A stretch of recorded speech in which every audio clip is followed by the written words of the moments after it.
후반기 학습 전략과 관련된 Q&A입니다. 자, 지금 이 시간에 제가 하고 싶었던 말은 여기에 다 담겨 있어요. 자, 지금 여기 보시면 12가지의 질문이 있는데 이 질문들은 카페에서 이제 수험생 여러분들이 저한테 질문한 내용이거든요. 그 내용 대해서 한번 답변을 해드릴게요. 답변하면 당연히 여러분들한테 다 좋겠죠.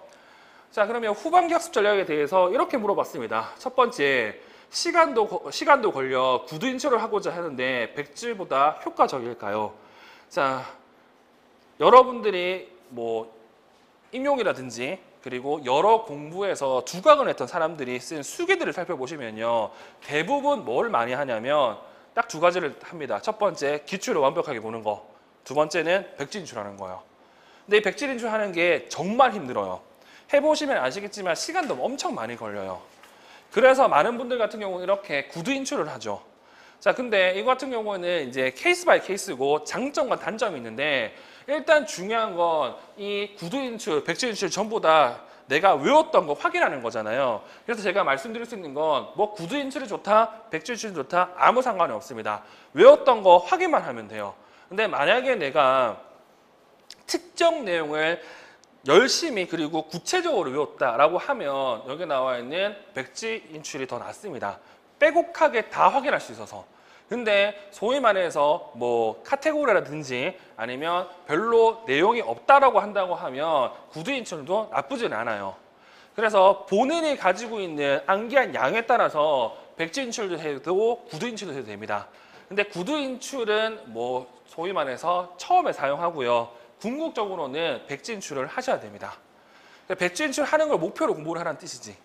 이거 같은 경우에는 언제까지만 하면 되냐면 시험 치기 전까지만 한 번이라도 백지 인출을 해보시면 돼요. 백지 인출 해보시면 알겠지만 그게 느껴집니다. 나의 멍청함. 와, 이렇게 외웠는데 이것도 몰라 라고 느껴져요. 그거를 채워넣는 거지. 그래서 제 수강생 중에서 정말 높은 점수를 확인하시는 분들 같은 경우는 9월 달부터 매일 한 과목씩 백지 인출을 했어요. 쓰는 데만 2시간, 3시간 걸려요. 그러니까 여러분들이 가지고 있는 서브노트 당문화 자료와 관련된 내용을 큰 틀을 쓴 다음에 거기다가 다 적는 거지. 그리고 빠진 거 있다, 그거 다음번에 복습할 때 그걸 또 보는 거죠. 그렇게 한다고 하면 빠지는 게 없이 다 볼 수가 있어요. 그래서 궁극적 목표는 백지 인출입니다. 근데 안 되면 구두 인출이라도 하셔야 되고요. 이것도 안 되면 뭐 어떻게 제일 무식한 방법이 있죠. 뭐 보고 쓰는 거. 근데 이거는 비추. 해보시면 알겠지만 시간만 걸리고 외우는 거 하나도 없습니다. 그래서 꼭 암기한 내용을 확인하는 방법으로 이런 것들을 확인하시면 되고, 이 방법 외에도 본인의 편한 방법으로 외웠던 것만 확인하시면 됩니다. 그리고 이 구두 인출 같은 경우도 하는 방법이 뭐 짝스터디라든지 여러 사람이 모여서 스터디할 수 있잖아요. 그게 여건이 안 된다고 하면 본인이 요즘 핸드폰 좋아요. 핸드폰 마이크를 통해서 녹음하세요. 들으면 깜짝 놀랍니다. 이렇게 멍청할 수가. 그런 식을 통해서 본인이 외웠던 것만 확인하시면 돼요. 그래서 얘 같은 경우에는 중요한 건 외웠던 것만 잘 확인하면 된다. 그리고 두 번째, 초특인데 특학 강론은 어느 정도 깊이 봐야 될까요? 이게 참 문제인데, 이거는 초특과 중특 문제보다는 저는 그렇게 생각합니다. 공부를 많이 했냐, 적게 했냐. 즉 초수나 아니면 시험을 한 번도 안 본 데 같은 경우에는 강론 보는 거 진짜 힘듭니다. 근데 이거 본다고 에너지 다 쓰면 정작해야 될 내용을 못 외웁니다. 그렇기 때문에 뭐 본인이 판단해서 내가 초수고 그리고 재수 정도 된다고 하면 기출문제 그리고 그와 관련된 내용이라도 보자라는 생각으로 해당 내용을 보시고요. 그리고 공부를 많이 하신 분들 같은 경우에는 당연히 남들보다 점수가 높아야 되겠죠. 그러니까 강론을 보는 것도 나쁘지 않습니다. 근데 강론을 제대로 이해하기 위해서는 기본적인 특수교육학 내용을 다 알고 있어야 훨씬 더 여러분들한테 와닿는 게 많아요. 그냥 무턱대고 강론 보면 전부 다 중요한 것처럼 보이죠. 그게 아니라 기본적으로 강론 내용은요, 우리가 배웠던 특수교육학 기본적 내용을 다 담고 있습니다. 근데 이 중에서도 특이한 내용들이 있어요. 그 특이한 내용들이 시험 문제 나와요. 근데 그 특이한 내용들을 여러분들이 걸러서 볼 수 있을 정도의 내용이 있어야 된다는 뜻이지. 그러니까 그게 아니면 굳이 손댈 필요는 없습니다. 그리고 저는 늘 얘기하지만 초특이든 중특이든 유특이든 간에 특수교육학은 다 똑같이 배워야 된다고 생각합니다. 물론 중특 같은 경우는 엄청 깊게 물어보고요. 초특 같은 경우는 깊은 대신에 깊지 않은 대신에 넓게 물어보는 가능성은 있어요. 근데 둘 다 제대로 알아야 쓸 수 있기 때문에 뭐 초특, 중특에 떠나서 본인이 어느 정도 공부했는지에 따라서 강론 내용 보시면 됩니다. 그리고 강론을 볼 수 있는 기준, 준고는 이렇게 생각합니다. 특정한 기출문제를 봤으면 이 관련해서 이게 몇 년도 문제인지 그리고 이와 관련된 개념을 다 인출할 수 있을 정도 된다고 하면 그때 강론을 보시고요. 굳이 남들 강론 본다고 해서 내가 볼 필요는 없다는 거. 됐죠? 웬만한 분들은 강론 보기 힘듭니다. 자, 그리고 세 번째. 아직도 답안 쓰는 게 어렵다. 답안에 키워드가 들어가는지도 의문입니다. 이거는 외울 때부터가 문제예요. 그러니까 이런 분들 있잖아. 제가 초창기에도 그런 말을 했어요. 여러분들 사고방식이 크게 두 가지가 있거든요. 하나는 특정 내용을 그냥 똑같이 기억하는 사람이 있고요. 아니면 특정 내용의 중요한 의미만 기억하는 사람도 있어요. 근데 여기 보는 것처럼 답안을 쓰기 어렵고 키워드가 들어가는지 의심스럽다고 얘기한 분들 같은 경우는 있는 그대로 외우는 게 아니라 본인 생각으로 답을 적어서 그래요. 그러면 당연히 처음에 특정 내용을 보고 이해할 때는 어떻게 해야 된다고? 이해할 때는 내 생각으로 이해하면 됩니다. 근데 여러분들이 회독수가 높아지면요. 내 생각이 어떻게 된다고? 책에 나와 있거나 서브노트 단권화 자료에 있는 내용으로 대체돼야 돼요. 그런 식으로 여러분들이 접근을 하셔야 됩니다. 이해한 대로 쓰면 틀릴 가능성이 아니지. 정확하게는 틀리기보다는 채점이 안 될 가능성이 높습니다. 그래서 웬만하면 책에 있는 대로 이제 여러분들이 쓰셔야 되고요. 그리고 외울 때도 늘 얘기했지만 키워드, 가장 중요한 내용 위주로 먼저 보셔야 됩니다. 그리고 뭐 조사라든지 그리고 관련 내용들을 살펴보면 되겠죠. 예컨대 지적장에서 우리는 지원이라는 게 배웠잖아요. 지원에서 가장 중요한 포인트는 개인의 기능성 향상이에요. 이 개인의 기능성 향상을 위한 자원과 전략이 지원이잖아. 그럼 앞에 나와 있는 뭐 심리적 안정은 다 필요 없어요. 제일 중요한 건 기능성 향상이거든. 그걸 먼저 봐야지. 물론 처음에는 그것만 봐요. 그 다음번에 어떻게 해야 된다고? 살을 더 붙여 나가야 되겠죠. 이렇게 해가지고 책에 있는 내용을 그대로 쓰는 방법을 여러분들이 고민하셔야 되고, 그리고 이분 같은 경우는 잘 모르겠지만 이 답안이 요즘에 어떻게 되냐면 다 그렇게 하잖아. 가에 근거해서 기획을 참고해서. 그러면 답안에 이 기획과 가 내용이 무조건 들어가야 돼요. 그래야 점수를 받을 수 있습니다. 그러니까 지금은 당연히 있는 내용을 암기하는 것 자체도 힘들어요. 근데 이거 여러 번 하다 보면 대충 알거든요. 그럼 대충 안 내용을 이제 문제 적용하려고 이런 것들을 참고해서 답을 쓰셔야 됩니다. 그래서 문제 풀 때는 이런 거 있다고 하면 무조건 체크를 해놔야 돼. 그래야 내가 답안에 이게 들어있는지 안 들어있는지 확인할 수 있어요. 자, 그리고 네 번째, 기출 분석은 답만 확인하고 넘어가는 게 아닌데 어떻게 효율적으로 할 수 있을까요? 효율 따지면 한두 끝도 없습니다. 그러니까 이게 효율 따진다고 하면 뭐 지금 얘기할 수 있지만 우리 영역별 기출 분석집 있잖아요. 영역별 기출 분석집, 그게 나와 있는 답, 그게 나와 있는 해설 다 외우는 게 제가 보기에는 지금은 제일 빠를 것 같아요. 이거 본인 스스로 하면 진짜 많이 걸립니다. 그러니까 아직 영역별 기출 분석을 제대로 못한 분들 같은 경우는 제가 말씀드린 것처럼 뒤에 해답지 부분에 보면요. 답과 답이 안 되는 이유를 제가 다 적어놨어요. 제 생각과 그리고 코멘트를 다 적어놨죠. 그 내용을 그냥 암기하는 게 가장 효율적입니다. 그리고 이거 아니고서는 본인이 해야 되잖아요. 본인이 할 때는 뭘 해야 되냐면 당연히 처음에는 답만 확인할 거예요. 그 다음에는 지문에 나와 있는 개념들 다 적어볼 겁니다. 그리고 해야 될 게 뭐다? 그 개념과 지문에 나와 있는 것들을 다 암기하는 거. 결국에는 기출문제 풀어보면요. 예전에 오답, 예전에 지문에 나왔던 게 요즘 문제로 나와요. 그러니까 기출을 그런 식으로 볼 수밖에 없어요. 그래서 효율성 따진다고 하면 방법 없습니다. 일단 우리 교재 연도별, 아니 영역별에 나와 있는 정답, 그리고 정답이 아닌 거 코멘트를 그냥 닫과 않게 다 외우시는 게 제일 좋을 것 같습니다. 자, 그리고 다음. 자, 점점 내용이 많아지나 버릴 내용과 외울 내용을 알고 싶은데 어떤 기준으로 나누는 게 좋을까요? 자, 이것도 정말 저한테 질문이 많이 하거든요. 이 같은 경우는 늘 얘기한 게 있습니다. 어떤 거? 기출에 나와 있냐 없냐. 그리고 이때도 기출에 딱 그 내용을 물어봤냐 기준으로 물어본 내용은, 그러니까 정답이 되는 내용은 무조건 외워야 되고요. 그리고 이 내용을 풀기 위해서, 그리고 이 내용을 풀 때 주변의 내용들이 나오잖아. 그 주변의 내용들도 이제 다음 순위로 봐야 돼요. 그리고 능력이 되는 분들은 이제 어디까지 하냐면 그 문제가 출제되는 근거가 되는 강론서를 보면 또 앞뒤에 또 이 문제와 관련된 포괄적인 내용이 나와요. 그 내용들 같은 경우는 보통 저 같은 강사가 얘기해 줘요. 근데 이거 같은 경우는 이제는 본인 깜냥에 따라서 걸러 들으셔야 되겠죠. 직접적으로 되는 건 무조건 외워야 되고, 간접적으로 되는 거는 내가 내 인지적 자원이 그렇게 넉넉하지 않다고 하면 버리는 것도 나쁘지 않습니다. 어차피 시험 문제는 기출문제 보시면 아시겠지만 약 70% 정도가 나왔던 거 계속 물어봐요. 그러면 그거라도 일단 맞추는 게 우선입니다. 그 다음에 추가적으로 관련된 거 더 보는 거고. 그래서 저기 나와 있는 버릴 내용과 외울 내용 같은 경우에는 기출에 근거해가지고 직접적으로 나왔으면 무조건 외워야 되고, 간접적으로 나왔으면 다음번에 외워야 되고, 그리고 관련해서 세강론 내용이라든지 아니면 나왔던 책에서 조금 눈에 띄는 내용들 같은 경우는 다음번에 외우셔야 돼요. 우선순위를 둬서 외우라는 거지. 처음부터 끝까지 동일한 순위로 다 외우면 몇몇 사람 빼고는 전부 못 외웁니다. 그러니까 본인의 인지적 자원을 활용해가지고요, 우선순위를 두고 외우시는 게 좋을 것 같고, 그 우선순위는 기출 문제. 자, 그리고 6번. 세 강론이 나오면 그 강론을 무조건 봐야 할까요? 강론이 나오면서 용어의 변경이라든지 가장 추가된 내용이 추가된 내용이 비중 있게 다뤄져야 할까요? 자, 이거 같은 경우에는 아까도 얘기했지만 강론은요, 여러분들이 수강을 하시면, 강의를 들으시면 앞에 있는 사람들이 얘기해 줍니다.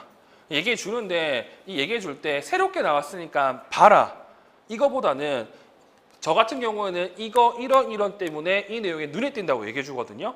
그런 내용들을 여러분들이 암기하시는 게 더 낫습니다. 그러니까 무턱대고 세강론 보면 좋아요. 근데 이렇게 볼 분들 같은 경우는 재수, 삼수 해가지고 내가 작년에 1차 합격했는데 1차 점수 때문에 떨어진 분들 꽤 있거든요. 그분들이 보는 거고, 그렇지 않은 분들 같은 경우에는 그냥 강의를 듣는다고 하면 앞에 있는 사람들이 얘기해 주는 것 중에서도 이거 정말 눈에 띄는 내용이니까, 이런 이유 때문에 눈에 띄는 내용이니까 보라는 내용 정도만 보시면 됩니다. 그리고 이것도 내가 외우기 힘들다 그러면 지금쯤이면 버리셔야 돼요. 일단 내 할 게 바쁜데 무슨 새로운 거야. 그렇죠? 그래서 본인의 깜냥에 따라서 그 내용을 정리하시면 됩니다. 그리고 용어 바뀐 것 같은 경우에는 그렇게 중요하지 않습니다. 근데 새롭게 다룬 내용들, 예컨대 작년 김정현 선생님 건강장책 같은 경우에는 천식과 관련된 내용이 좀 풍부하게 다뤄져 있었죠. 그리고 그 내용들 같은 경우도 다 얘기했습니다. 시험 치기 전에 이거 눈에 띈다고. 근데 그게 나와요. 실제로. 그래서 그런 거 정도만 여러분들이 확인하시면 되겠죠. 그리고 완전히 새로운 내용들, 뭐 아무도 안 보는 강론에서 나오면 어차피 다 틀릴 거니까 여러분들 크게 신경 쓸 필요 없습니다. 자, 그리고 썸노트. 자, 썸노트를 완성을 했는데 어떻게 활용하면 좋을까요? 자, 이번 같은 경우는 좀 안타깝습니다. 왜? 썸노트 같은 경우는 내가 외울 내용만 정리를 해야 되잖아. 그럼 당연히 완성했다면 그것만 봐야 돼요. 그렇죠? 근데 이걸 질문하는 순간 어떻게 되느냐? 그냥 남들이 만드니까 만들어 보는 거고, 남들이 하라니까 하는 거예요. 그러니까 본인이 스스로 이걸 왜 만들었는지 모르고 만든 겁니다. 이렇게 만들면 곤란해지죠. 그래서 제가 늘 얘기했잖아요. 내가 왜 만들어야 될지, 이걸 어떻게 활용해야 될지 생각하고 만들어야 그게 정말 가치가 있습니다. 그냥 무턱대고 만들면 어떻게 된다고? 만들고 와, 잘 만들었다. 끝. 뭐냐고 이게. 중요한 건 썸노트 만드는 거 뭐 때문에 한다고요? 여러분들의 암기를 돕기 위해서 만드는 거예요. 그러니까 썸노트 만들었다고 하면 당연히 저 내용 다 외우겠다 뜻입니다. 그럼 다 외우셔야 돼요. 그러니까 만들 때 본인 느끼잖아. 와, 내가 이거 외울 수 있을까? 나도 이거 알아야 될까? 그러면 없는 게 낫다니까. 썸노트 같은 경우는 정답이 없습니다. 어떤 분 같은 경우에는 전과목에서 30장이 안 되는 분들이 있고요. 전과목에서 책으로 만든 분들이 있어요. 제가 줬었죠. 초방에 500페이지 되는 거. 근데 그분 합격했어요. 외웠으니까. 그러니까 썸노트 만들었다고 하면 그 내용은 다 외우시는 생각으로 정리를 하셔야 됩니다. 그러니까 굳이 그게 싫다고 하면 만들 필요도 없지. 됐죠? 그래서 보통은 어떻게 썸노트를 활용하냐면 지금은 암기를 하기 때문에 뭐 이번 주 스케줄이 통합교육과 진단평가다 그러면 지금 우리가 보고 있는 문제를 풀기 전에 해당 내용을 다 봐요. 그리고 본인 능력에 따라서 이걸 형사평가를 이용할지 총괄평가를 이용할지 그때 따라지겠죠. 일단 다 본 다음에 그걸 외웠는지 안 외웠는지 확인해야 돼요. 여러 가지 방법으로 구두 인출을 하든 문제를 풀어보든 기출문제를 풀어보든 아니면 뭐 영역별 기출문제 풀어가지고 내가 아는 거 다 쏟아붓든 간에. 그래서 서브노트 만들었으면 그거를 끝까지 이용하셔야 됩니다. 이거 만들었는데 안 이용하면 왜 만들었을까요? 자기 만족감? 그런 의미 없잖아요. 그래서 만들었다고 하면 이거 가지고 암기하고 그거를 확인하고 이거를 끊임없이 해야 되고요. 그리고 이거 같은 경우는 뭐 늘 말씀드린 것처럼 최대한 빨리 여러 번 보는 게 중요합니다. 그리고 그 내용과 연관돼서 8번 내용이 이렇게 있죠. 지금 시기에 알맞는 일주일 공부 틀을 대략적으로 잡아줄 수 있나요? 자, 이것도 케이스 바이 케이스입니다. 자기가 어느 정도 공부했느냐에 따라서 다른데 이렇게 얘기해 볼게요. 자, 초수가 아닌 재수, 삼수 다시 말해서 어느 정도 공부를 한 분들 같은 경우에는 지금 스케줄 있잖아요. 일주일에 한두 번 보는 거 정도 하시면 돼요. 근데 할 때도 어떻게 해야 되냐면 당연히 복습 시간을 가져줘야 됩니다. 그래서 지금은 무조건 뭘 해야 된다고 내가 특정 내용을 보고 이거를 복습할 수 있는 시간을 무조건 가져셔야 돼요. 그래서 한두 번 본다고 하면 어떻게 해야 된다고 한두 과목 볼 때 저번 주 공부했던 내용을 복습하는 시간이 무조건 있어야 됩니다. 아니면 사람인지를 어떻게 된다고 또 잊어먹습니다. 정말 신기할걸요. 그렇게 봤는데 하루 지나면 기억이 안 나. 그래서 끊임없이 회독수와 관련된 내용입니다. 그리고 공부가 별로 안 되는 분들 같은 경우에는 어떻게 해야 된다? 이 공부를 할 때, 이 문제를 풀 때 필요한 대략적인 틀 있잖아요. 이 대략적 틀이라도 보셔야 돼요. 무슨 말인지 아시겠죠? 그래야 여러분들이 시험 칠 수 있습니다. 그래서 일주일 공부 틀 같은 경우는 사람마다 다르지만 지금은 일주일에 한두 과목 정도 보는 거. 그리고 공부를 많이 한 분들 같은 경우는 회독수를 늘리기 위해서 뭘 해야 된다고? 복습 시간을 충분히 주는 거. 그리고 공부를 많이 했다고 하면 이거 플러스 뭐까지 해야 된다고? 법, 교육과정, 교육학, 그리고 초과정 이런 것들을 볼 시간을 확보해야 되는 거지. 그렇지 않은 분들 같은 경우는 어쩔 수 없어요. 어쩔 수 없어요. 다른 걸 줄여나갈 수밖에 없어요. 자, 그리고 다음. 자, 9번. 장애 영역 한 부분을 볼 때마다 시간이 오래 걸립니다. 분명 3일이 지나면 까물 것 같아서 누적 복습, 빠른 회독수를 하는 걸로 머리는 알고 있는데 실천이 되지 않습니다. 이렇게 이제 되어 있죠. 자, 이거 같은 경우에는 제가 공부했던 방법이 뭐가 있냐면 사람인지라 예를 들어서 이번 주에 그러면 이렇게 극단적으로 오늘 시각장애, 내일 청각장애, 그리고 모레 지적장애 본다 칩시다. 근데 3, 4일 지나면 시각장애가 가물가물해요. 사람인지는 어쩔 수 없어요.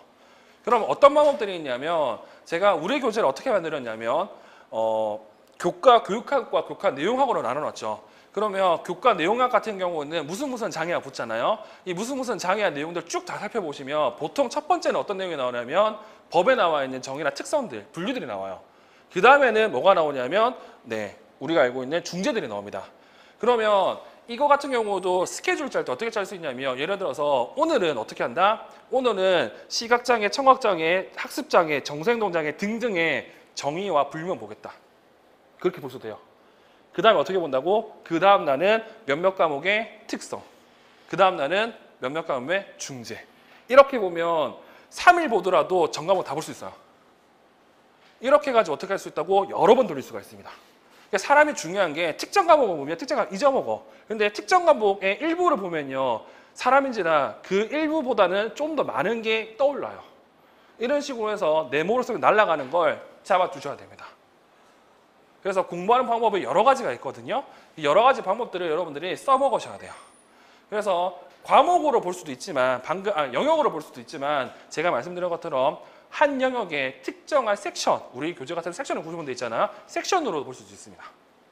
그렇게 보면 조금 더 전이와 일반화 효과적이에요.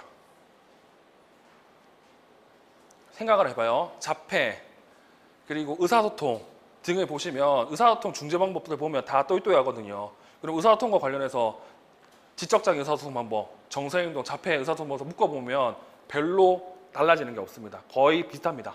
특히 MT 다 나오잖아. 그걸로 많은 걸 없앨 수 있잖아요. 이런 식으로 여러분들이 공부하시면 돼요. 자, 그리고 10번. 초수인데 기본 교육과정의 여러 강론도 총론과 동급으로 중요도를 갖고 병행해야 되나요? 자, 이거 같은 경우 어제 우리가 교육과정 수업이 끝났죠. 자, 끝나서 지금쯤 얘기할 수 있습니다. 이걸 어떻게 활용해야 되느냐. 자, 우리가 알고 있는 교육과정 같은 경우는 총론과 강론으로 이렇게 나눠져 있고요. 이 총론 같은 경우는 총론도 있지만 요즘에는 이 안에 뭐를 포함시키냐면 창체, 그리고 초등 같은 경우에는 안전한 생활도 포함시켜서 얘기하는 경우가 많습니다. 그러면 초등도 그렇고 중등도 그렇고 총론은 일단 어쩔 수 없이 어떻게 해야 된다고 문장으로 외우셔야 됩니다. 어쩔 수 없어요, 이거는. 왜? 이 부분에서 문장으로 이제 많이 나오니까. 그래서 얘네들 같은 경우는 그런 느낌. 다 버리고 해서 맨 마지막에 가져 있을 얘가 얘예요. 얘는 버리면 똑같습니다. 내년에 시험 치겠다. 얘는 절대 버리면 안 됩니다. 미흡하지만 보셔야 돼요. 학교 가려고 하면 무조건 총론은 알고 계셔야 됩니다. 왜? 내가 총론을 틀려버리면요, 다른 사람이 맞게 되거든요. 이러면 어떻게 된다? 2점짜리면 나랑 점수가 4점이 차이 나요. 그리고 4점짜리면 나랑 8점이 차이 난다니까? 어떻게 뒤집을 거야? 그렇죠? 그러니까 총론은 무조건 외우셔야 됩니다. 그리고 이제 강론이라고 불리는 애들 있죠. 예를 들어서 기본 교육과정에 본다고 하면 국어, 사회, 그리고 수학, 그리고 과학, 그리고 이제 실과와 진로와 직업이 있을 거고, 그 다음에는 음악, 미술, 체육이 있겠죠. 자, 그러면 지금 초등 같은 경우에는 버리면 안 되는 게 실과예요. 왜냐하면 실과 같은 경우에는 초과정에서 실과 엄청 많이 나옵니다. 어차피 초과정 공부할 때 실과와 관련된 실과 교육론을 볼 거고, 거기서 추가적으로 특수교육 교육과정에 나와 있는 내용을 살펴보시면 돼요. 중등 같은 경우도 당연히 기출문제 보시면 어마무시하게 많이 나오잖아요. 특히 진로와 직업 같은 경우는 우리가 특수교육학에서 배웠던 전환교육과 그리고 법에 나와 있는 내용도 엮어서 물어보기 때문에 얘를 틀려버리면 3, 4점 나가는 건 기본입니다. 그렇기 때문에 무조건 진로와 직업은 보셔야 되죠. 그러면 이제 살펴볼 게 뭐가 있냐면, 현재 기출문제를 보시면 국어와 사회는 일부러 안 내는 것 같아요. 올해 기준으로 본다고 하면 제가 생각할 때 올해 무조건 국어 사는 나와야 됩니다. 왜냐? 여러분들이 사랑하는 교육과정 개정이 얼마 남지 않습니다. 언제 개정이 된다고? 이때 개정이 될 거예요. 그래서 제가 알기로는 올해 12월 31일 날 아마 발표를 할 겁니다. 그렇게 되면 어떻게 된다고? 올해 떨어지면 교육과정 2개 봐야 됩니다. 지금까지 봤던 거와 추가적으로 봐야 될 2020년 개정까지. 이렇게 보시면 난리 나죠. 됐죠? 그래서 올해 같은 경우에는 초등도 그렇고 중등도 그렇고 국어, 사회 정도는 좀 보는 게 좋을 것 같아요. 그리고 이제 버려야 될 것들 알다시피 얘 버려야 되고요. 그리고 얘 버려야 되고요. 얘 같은 경우는 시험에 나온 게 있고, 그리고 우리 공부해 보시면 아시겠지만 특수교육학과 관련된 내용 꽤 많습니다. 미술 같은 경우에는. 그래서 현재 중등 같은 경우에는 얘도 나오고 얘도 나오는 편이거든요. 그래서 일단 우선적으로는 이거 먼저 하시고요. 그 다음에 얘, 그 다음에는 선택. 그리고 제가 만약에 공부하면 얘네들 절대 안 볼 겁니다. 그리고 그런 마음으로 어차피 나오면 틀리겠지. 됐죠? 자, 그리고 이제 공통이 있죠. 자, 공통 같은 경우는 국어, 그리고 체육, 영어가 있는데 제가 어제 수업에서도 얘기했잖아요. 저는 공부하면 얘 절대 안 볼 겁니다. 그러면 남아있는 게 공통 국어랑 공통 영어인데 기출 비중을 본다고 하면 얘가 더 많이 놉니다. 공통 국어가. 그래서 공통 국어, 공통 영어 같은 경우에는 뭐 선택한다고 하면 얘를, 그리고 웬만하면 둘 다 보는 것도 나쁘지 않습니다. 그리고 또 얘네들 같은 경우는 다 그렇게 연결되잖아요. 시각장애랑 청각장애랑 다 연결해서 나오잖아요. 됐죠? 그리고 이제 중등은 이제 알다시피 이거 말고도 지금 이거는 기본과 공통을 얘기했지만 중등 같은 경우는 선택 중심이 있어요. 선택 중심 교육과정. 자, 이 같은 경우는 어쩔 수 없는데 초수 같은 경우는 보는 게 저는 시간이 아깝다고 생각합니다. 이거보다 공부할 게 더 많으니까. 근데 초수가 아닌 이상 뭘 봐야 된다고? 전문교과 3 정도는 봐주시면 될 것 같고, 현재 추세로는 이 부분에서 시험 문제 꽤 많이 나옵니다. 중등 같은 경우 2, 3년 연속으로 관련돼서 나왔어요. 근데 얘 같은 경우도 우리 교재 이젠 특수교육 교육과정에 보시면 제가 뒤쪽에 정리해 놓은 게 있고, 그리고 수업 때 얘기한 것처럼 그걸 활용하기 위해서 제가 카페에다가 그 내용을 공개할 예정이거든요. 정 안 되면 걔라도 보세요. 어떤 걸 봐야 된다고? 걔 과목, 그리고 과목과 관련해서 내용 체계가 나와 있거든요.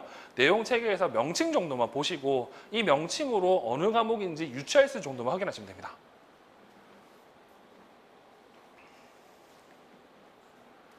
됐죠? 그래서 뭐 우선순위를 따진다고 하면 교육과정은 이렇게 얘기할 수 있어요. 그러면 교육과정 봤으니까 이 교육과정과 동급으로 시작하는 장특법 있죠? 이 장특법 개정됩니다. 올해 10월 달에. 지금 그렇게 얘기하고 있는데 정확히는 어떻게 될지 몰라요. 근데 이 내용이 국립특수교육원 홈페이지 들어가면 개정안이 올라져 있고요. 그 개정안 일부가 지금 문제 있습니다. 여러분들 공부해 보시면 알겠지만 이거 왜 내가 알고 있는 장특법 정의가 다르지? 라는 문구가 있어요. 그거는 개정안 문구예요. 그러니까 그걸 보여주려고 제가 이렇게 문제를 냈거든요. 일단 장특법 같은 경우 개정이 될 가능성이 아주 높습니다. 언제? 10월 달에. 여러분들 시험에서는 개정된 내용은 나올지 않아요. 근데 이걸 왜 확인해야 되냐면 현재 가지고 있는 장특법에 문제점이 있겠죠. 문제점이 있으니까 개정을 할 거잖아. 그래서 그 문제점과 관련된 내용은 시험 문제 낼 가능성이 높습니다. 그래서 여러분들은 개정될 내용도 간단하게 확인하시면 좋을 것 같고, 그래서 그 내용도 제가 따로 촬영을 해서 여러분들에게 전달해 드릴 예정입니다. 그래서 필요하신 분들 같은 경우는 활용하시면 되고, 제일 눈에 띄는 게 뭐가 있냐면 관련 서비스 관련된 내용 엄청 많이 바뀌었습니다. 그 중에 일부가 뭐가 있다? 우리가 중도 중보장에서 배웠던 어떤 거? 비구강 섭식이라든지 아니면 뭐 배뇨 주머니를 찾는 애들에 관련해서 특수교사가 철회해야 된다고 명시해놨어요. 그리고 주사, 제가 알기로는 특수교사가 나와야 됩니다. 그래서 합격하면 그런 연수를 무지막지하게 드릴 겁니다. 그래서 그것 때문에 좀 반발이 많아요. 왜냐하면 의료행위 잘못하면 어떻게 된다고? 애 죽어요. 애 죽으면 어떻게 된다고? 다 교사 책임이야. 그러니까 특수교사들이 가만 안 있죠. 그래서 이것 때문에 좀 논란이 많습니다. 그리고 여러분한테 긍정적인 게 하나가 더 있는데, 지금 현재 학급당 인원이 이렇잖아요. 이거 바뀝니다. 이렇게. 이 말은 즉슨 교사가 더 필요하다는 뜻입니다. 그렇죠? 그러면 특수교사 같은 경우는 그나마 좀 이제 여유를 찾을 수 있구나, 아니면 조금 더 뽑을 가능성이 있구나. 현재 법적 정원의 90% 이상 찼습니다. 근데 이게 바뀜으로써 아마 조금 더 여유가 생기지 않을까 싶어요. 그러니까 더럽고 치사하더라도 공부를 하셔서 합격하는 게 여러분들의 인생에서 도움이 될 거예요. 그리고 지속적으로 지금 계속 뽑고 있잖아요. 그렇게 본다고 하면 어느 순간 안 뽑을 겁니다. 제가 시험 칠 때 경기도 초등 11명 뽑았습니다. 아니, 27명 뽑았구나. 27명. 경기도 초등 27명 뽑았고요. 서울 10명도 안 됐고 이랬어요. 그때 꼴이 날 수도 있습니다. 그러니까 그게 오기 전에 여러분들 빨리 합격하세요. 이게 최고입니다. 됐죠? 자, 그리고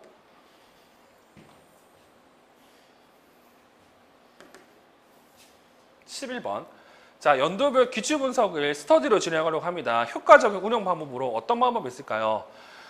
자, 우리 수업 같은 경우에는 문제 적용을 위해서 연도별 기출 문제를 풉니다. 근데 연도별 기출 문제 같은 경우에는 이게 말 그대로 문제 적용을 위해서 저 연도별 기출 분석과 관련된 스터디를 하겠다고 하면, 제가 이런 말을 해도 될지 모르겠지만 제가 공부했을 때는 소위 말해서 다른 시각으로 문제를 푸는 게 필요했어요.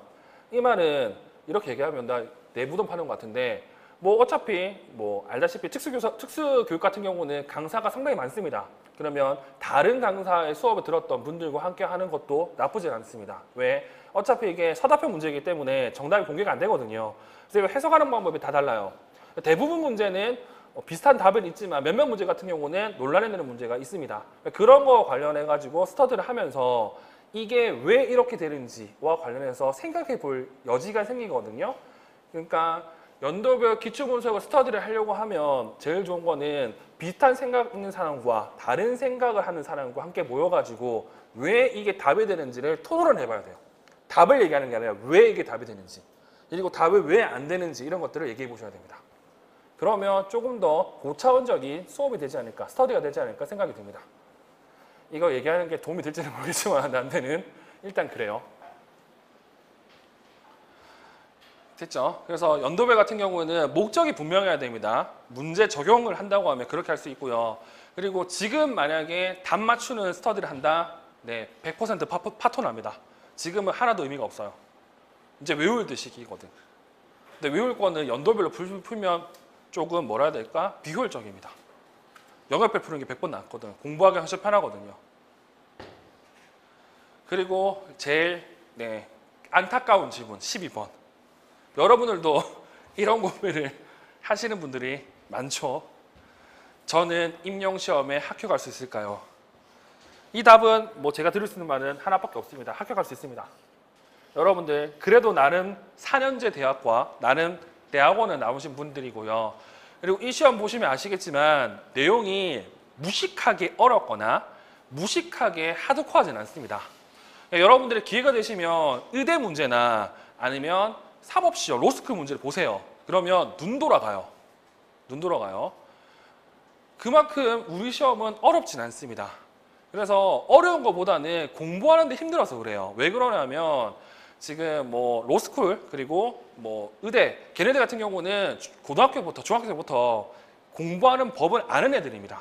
그래서 문제가 어렵고 양이 많더라도 잘 헤쳐나갈 수 있어요. 근데 여러분들 대부분은 초, 중, 고 뭐 그렇게 열심히 안 했을 겁니다. 안 했을 거예요. 물론 했던 사람들이 있을 겁니다. 그 했던 사람들 같은 경우는 누구 들어도 알 수 있는 대학을 나왔겠죠. 근데 그분들 같은 경우는 1, 2년 안에 대부분 다 합격합니다. 공부하는 방법 알아서. 근데 못하는 분들이 문제예요.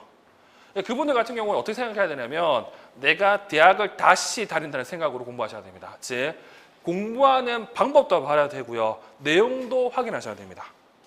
근데 이거를 줄이기 위해서는 남들이 공부했던 방법 중에 가장 유명한 방법인 기출분석을 열심히 하는 거.